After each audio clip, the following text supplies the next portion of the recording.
찬송가 330장 부르시겠습니다. 찬송가 330장입니다.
하나님께서 주시는 말씀 데살로니가후서 3장 6절부터 마지막 절입니다.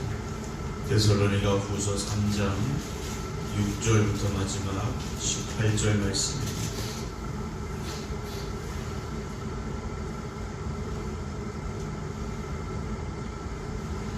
형제들아, 우리 주 예수 그리스도 이름으로 너희를 명하노니 게으르게 행하고 우리에게서 받은 전통대로 행하지 아니하는 모든 형제에게서 떠나라.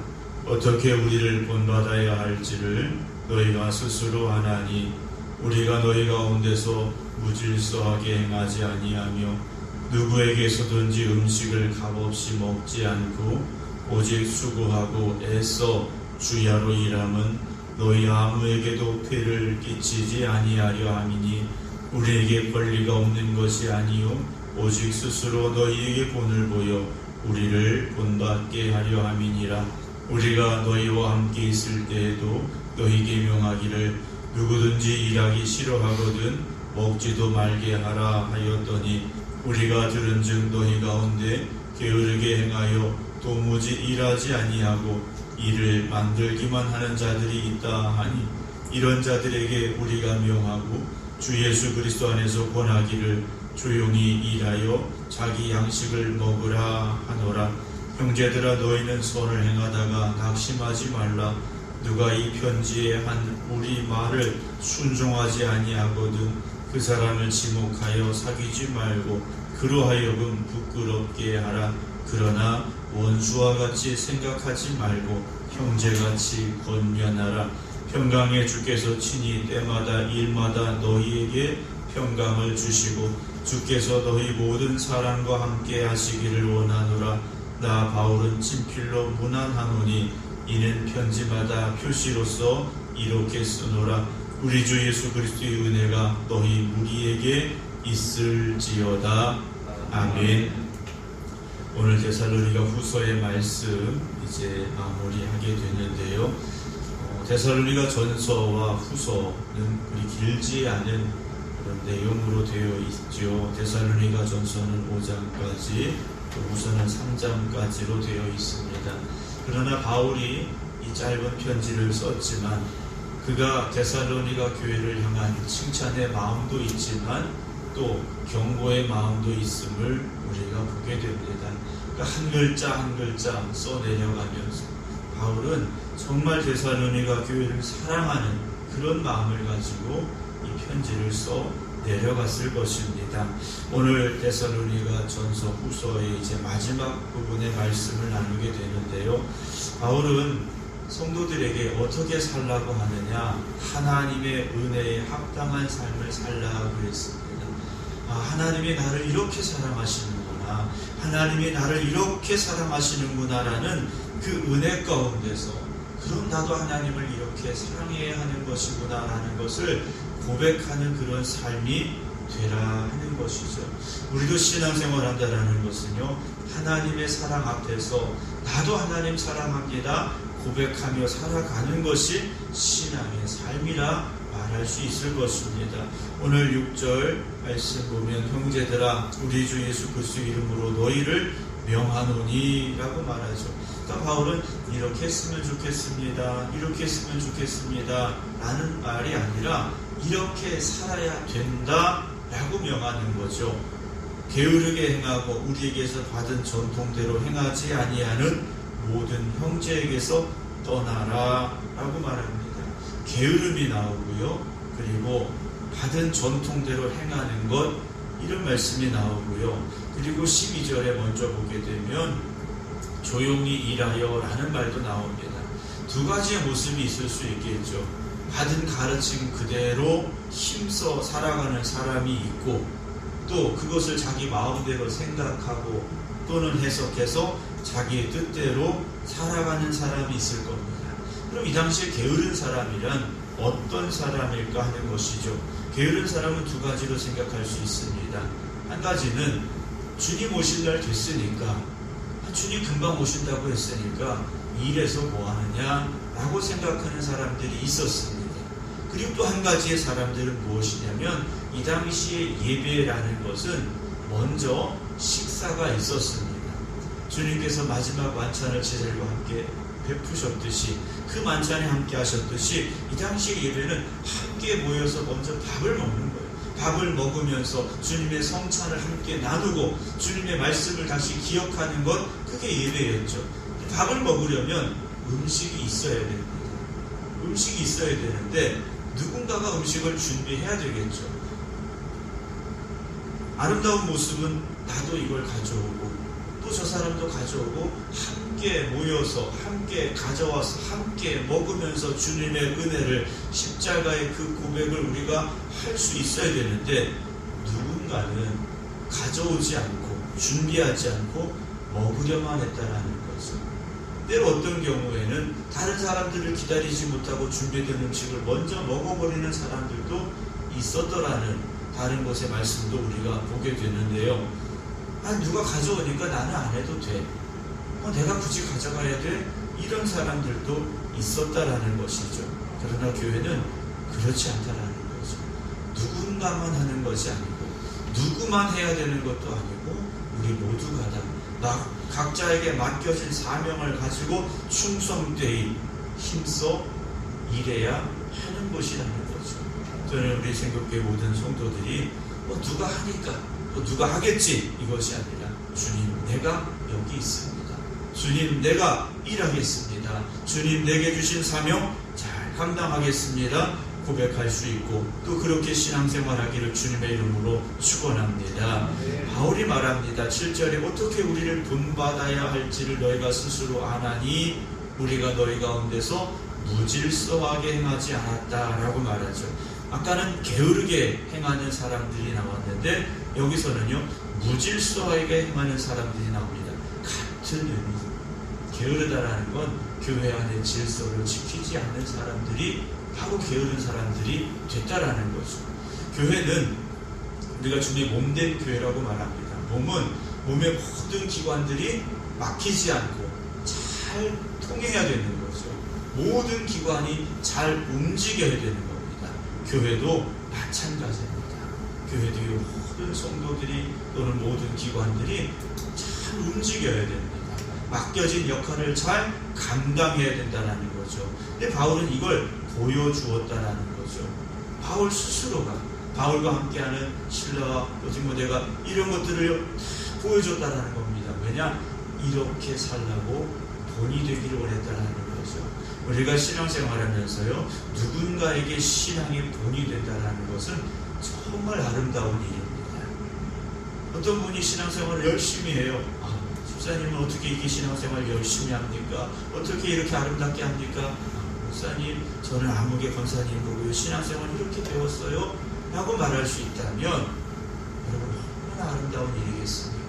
저는 여러분 모두가 다 누군가에게 신앙의 본이 될 수 있기를 주님의 이름으로 축원합니다. 더 중요한 건 자녀들에게 본이 될 수 있는 신앙의 부모가 된다면 얼마나 감사하겠습니까? 요즘 시대는요, 부모의 신앙을 자녀들이 그대로 이어받는 경우가 많지 않습니다. 부모는 열이라는 만큼을 열심히 했다면 자녀들이 열 이상을 하는 경우는요, 거의 없습니다. 오히려 그것보다 점점 더 그 신앙의 힘이 약해져 가고 있다는 거죠. 새벽에 깨어 기도하시는 여러분, 특별히 여러분들의 자녀들을 위하여 기도하시기 바랍니다. 주님 앞에 충성된 일꾼들이 되게 하여 주시옵소서. 주님의 몸된 교회를 온전히 세워가는 믿음의 일꾼들이 되게 하여 주시옵소서. 기도하시기 바랍니다. 8절에 누구에게서든지 음식을 값없이 먹지 않고 오직 수고하고 애써 주야로 일하면 너희 아무에게도 폐를 끼치지 아니하려 함이니 우리에게 권리가 없는 것이 아니요 오직 스스로 너에게 본을 보여 우리를 본받게 하려 함이니라. 그래서 바울은요, 기회가 되는 대로 열심히 일했습니다. 복음 전하는 일에도 최선을 다했지만 때때로 그는요, 우리가 흔히 말하는 아르바이트도 했다라는 겁니다. 왜 그랬느냐? 본이 되기 위해서였다라는 거죠. 바울도 일하지 않고 먹기만 하는데 우리도 그럴 수 있지?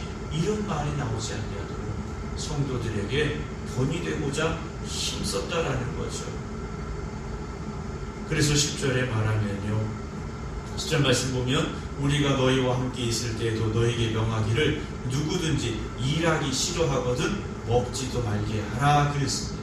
일하기 싫어하는 자는 먹지도 말라. 세상에서도 많이 쓰는 말이지 않습니까? 근데 이 말의 본래 의미는 아까 말씀드린 대로 주님의 성찬에 그 공동체의 예배에 음식을 먼저 먹고 나누는 일들이 있었는데 일하지 않는 자들은 거기 먹지 말라는 말씀이에요. 그러니까 신앙생활 한다는 것은요, 신앙과 생활이지 않습니까? 그러니까 우리가 교회 안에서의 신앙생활이 아니라 교회 밖에서도 우리에게 맡겨진 사명대로 내게 주어진 일터에서 나에게 주어진 일들을 잘 감당할 수 있어야 된다는 거죠. 교회에 와서는 경건하고 거룩하고 정말 믿음 있는 것 같은데 세상의 삶을 보니 그렇지 않다면 어떻게 되겠습니까? 우리 성도들은 교회 안에서도 교회 밖에서도 신앙의 생활을 잘해야 된다는 거죠. 그래야 하나님이 영광 받으시는 겁니다. 11절에 보면요, 그런데 바울이 들었습니다. 무엇을 들었느냐? 너희 가운데 게으르게 행하여 도무지 일하지 아니하고 일을 만들기만 하는 자들이 있다 그랬습니다. 일하지 아니하고 일을 만드는 사람, 같은 일이 아니죠. 앞에 일은 자기에게 주어진 사명을 열심히 하는 사람이지만 뒤에 일을 만드는 사람은 이건 안 해도 되는 일들을 만들어내는 사람들이라는 거죠. 근데 이들이 왜 그렇게 하느냐? 게으르게 행하기 때문이라는 겁니다. 게으르게 행한다는 것은 6절 말씀 보면 전통대로 행하지 않는다는 거예요. 바울에게서, 사도들에게서 전해 받은 그 복음에 따라 살지 않기 때문에, 말씀대로 살지 않기 때문에 문제가 된다는 거죠. 우리가 말씀대로만 살면 아무런 문제가 없습니다. 교회가, 성도들이요, 말씀 안에 거하면 일이 생길 수가 없습니다. 그런데 말씀을 벗어나니까 문제가 생겨난다는 거죠. 바울은 말합니다. 12절에 이런 자들에게 우리가 명하고 주 예수 그리스도 안에서 권하기를 조용히 일하여 자기 양식을 먹어라 그럽니다. 조용히 일하라는 거죠. 조용히 일한다라는 것은요, 남의 일에 참견하지 말고 쓸데없이 다른 사람 신경 쓰지 말고 먼저 자기에게 맡겨진 사명, 자기에게 주어진 일에 열심을 다하라는 겁니다. 우리가 다른 사람들에게 물론 관심을 가지고 돌보아주고 권면해야 될 때가 있습니다. 15절에도 권면하라는 말씀이 나오지만 중요한 것은요, 내가 먼저 바로 서야죠. 내가 바로 서지 못한 채 남을 우리가 무엇이라 말하고 또 그들을 우리가 어떻게 훈계할 수 있겠는가라는 거죠. 13절에 형제들아 너희는 선을 행하다가 낙심하지 말라라고 말합니다. 선을 행한다라는 것은 그저 세상이 말하는 착하게 사는 게 아니죠. 선하신 하나님의 뜻을 따라 살아가는 겁니다. 하나님이 기뻐하시는 일을 행하는 거죠. 그런데 기뻐하시는 일을 하다가 낙심하게 되는 경우가 있습니다. 언제 그렇습니까? 지칠 때가 있다는 거죠. 우리가 신앙생활하면서 특별히 교회 일을 하면서 교회에서 우리 어떤 일을 하면서 지치게 되는 경우가 있습니다. 지치게 되는 경우가 있어요. 언제 지치느냐? 이 일에 너무 집중하면 지치게 됩니다. 하나님과의 교제 안에서 하나님이 주시는 은혜 가운데서 성령의 도우심 가운데서 일해야 되는데 일만 열심히 하다 보니까 지치게 되는 경우가 있어요. 요즘은 코로나 때문에 교회에서 식사를 하지 않습니다. 근데 교회에서 문제가 생기는 경우를 보게 되면 어디서 제일 많이 생기냐면 주방에서 많이 생깁니다. 음식을 준비하다가 많이 생겨요. 밥을 해야 되니 말아야 되니 반찬을 하니 이러다가 꼭 문제가 생기더라고요. 생각교회는 그러지 않았으리라 제가 믿고 있는데 제가 보니까 그런 일들이 많더라고요. 왜 그러느냐? 지치기 때문에 그래요. 왜 나만 해야 되지? 누군 안 하는데 꼭 이렇게 해야 되느냐? 하는 경우가 있다라는 거죠. 그래서 교회 일은요, 내 힘으로 하려고 하면 결국 문제가 생깁니다. 교회에서 사실 청소를 해도 밥을 해도요, 은혜 충만해서 하면 아무런 문제가 없습니다. 근데 은혜는 떨어지고 은혜는 사라져버리고 그냥 해야 돼서 하니까 문제가 생긴다는 거죠. 우리가 점검해 봐야 됩니다. 혹시 주님의 일을 하면서 내 안에 불평이 생길 때, 내가 이걸 왜 하지? 너무 힘든데 라는 마음이 들 때 내가 은혜에서 떨어지고 있는 것은 아닌가? 하나님의 은혜에서 멀어지고 있는 것은 아닌가? 돌아볼 수 있어야 된다는 거죠. 우리가 선을 행할 때 힘들 수 있습니다. 그러나 그 힘듦으로 인해서 우리가 낙심하지는 말아야 됩니다. 내 신앙을 돌아보면서 다시 우리가 하나님의 은혜만 사모하고 은혜 안에 거해야 한다는 거죠.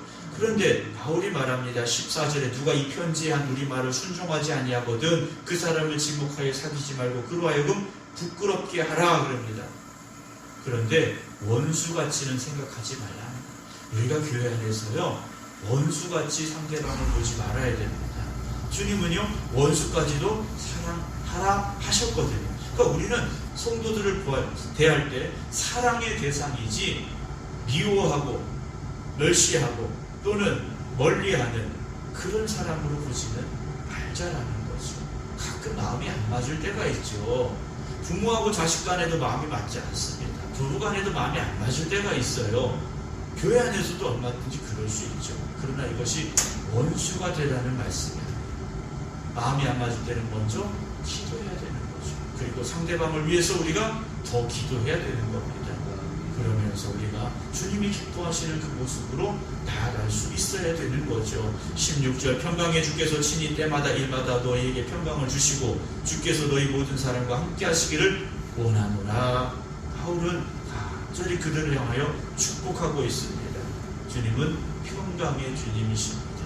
부활하신 주님이 오셔서 말씀하셨죠. 내가 평안하냐 물으셨습니다. 오늘 우리에게 주님이 주시는 그 평강의 은혜가 있어야 됩니다. 세상 살기 얼마나 힘드십니까? 목사도요, 세상 사는 게 그리 쉽진 않더라고요.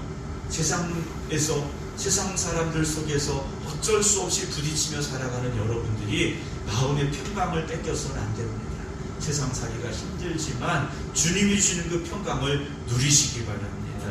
왜냐? 주님께서 여러분들과 함께 하시기 때문이죠. 주님이 함께 하시는데 우리가 그걸 잊어버리고 그걸 우리가 가끔 놓쳐버리니까 그 평강을 빼앗길 수밖에 없다라는 거죠. 바울이 말합니다. 17절에 나 바울은 친필로 문안하노니 이는 편지마다 표시로서 이렇게 쓴다. 그러니까 쉽게 말씀드리면 자기 서명을 하는 겁니다. 이게 진짜다 라고 써내려가는 거죠. 왜냐하면 이 당시에 가짜 편지들이 종종 등장을 했어요. 그래서 바울은 이게 내 편지다 라고 말하죠. 우리 주 예수 그리스도의 은혜가 너희 무리에게 있을지어다 축복하고 있습니다. 교회는 결국 예수 그리스도의 은혜가 충만해야 됩니다.